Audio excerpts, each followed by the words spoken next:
In today's video, I'm going to teach you how to check Google Maps timeline. Before we jump in, a quick overview. Google Maps timeline is a private record that helps you recall where you've been and when, based on your device's location data. It's especially handy for retracing a day of errands, confirming a trip date, or remembering the name of a place you visited. Only you can see your timeline when you're signed in, and you're always in control of what's saved. Let's get started.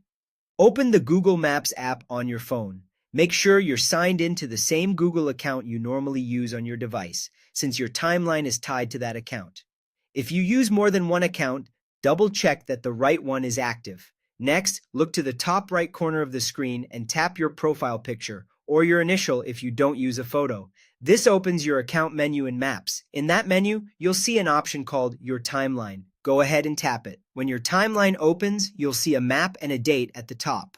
This is where Google Maps organizes your movement for a given day. Depending on what your device recorded, you may see places you visited, the routes you took, and estimates of how you got there, like driving or walking. You can look through different days to review where you went and revisit details like arrival times or the names of locations. If a place name doesn't look right, remember that timeline is built from signals like GPS and network info, so accuracy can vary. It does its best based on what's available. One important note: timeline works only if the feature is turned on for your account. It relies on location history.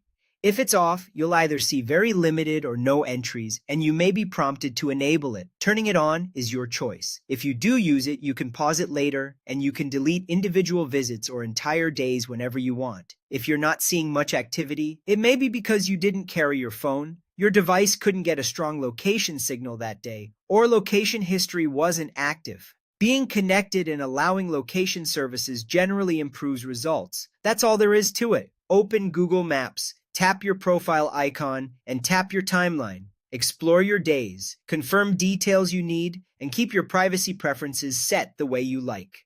Thanks for watching, and enjoy using your timeline to make your memory a little sharper.